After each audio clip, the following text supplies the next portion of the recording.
ចិត្តអូនរៀងរាល់ថ្ងៃបងជាប្តីអប្រិយគ្មានដំឡៃដូចពីមុនទុំរំដឹងកំហុងអូនឈឺចាប់ស្ទើរទីរុនពេលភ្ញាក់ខ្លួនស្រាប់តែយើងលែងក្បែរគ្នាមានចាំទីពីសន្យាបានស្បត់ស្បែកសច្ចាថាយើងមិនបែកគ្នាដឹងថាអូនខឹងបងខ្លាំងតែសុំចិត្តពុំងារចានក្នុងរាវតែងប៉ះពៀណាមានស្ងួន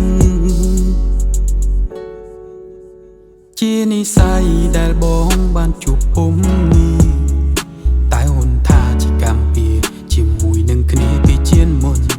តែពេលនេះហួសហើយលើកលែងបងផងណាមានស្ងួនដើម្បីចំណុចសនឡើងវិញថ្លៃ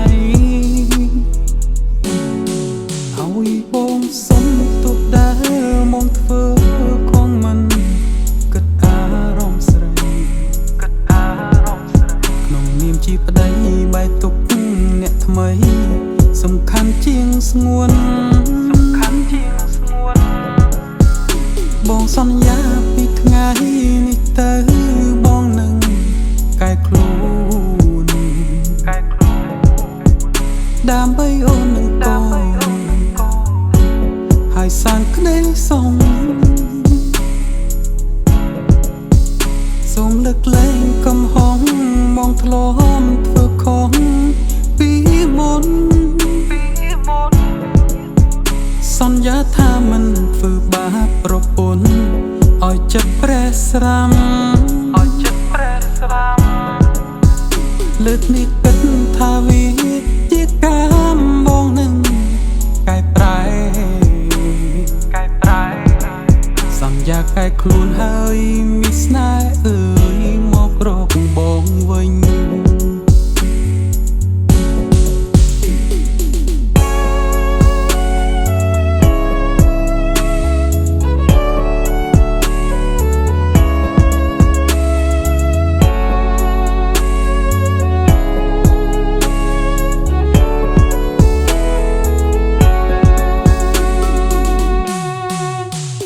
ជានិស័យដែលបងបានជួបពុំតែអូនថាជាកម្មពៀជាមួយនឹងគ្នាពីជៀនមុនតែពេលនេះហួសហើយលើកលែងបងផងណាមានស្ងួនដើម្បីចំណុចសនឡើងវិញថ្លៃឲ្យបងសុំទុកដែរមកធ្វើខងមិនគិតអារម្មណ៍ស្រីក្នុងនាមជាប្តីបែកទុកអ្នកថ្មីសំខាន់ជាងស្ងួនបងសន្យាពីថ្ងៃនេះទៅបងនឹងកែខ្លួនដើម្បីអូននឹងកូនហើយសាងក្តីសុំសូមលើកលែងកំហុសមកធ្លាប់ធ្វើខុស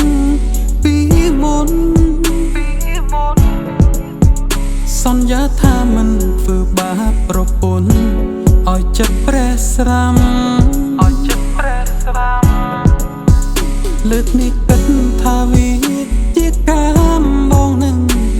កែប្រែ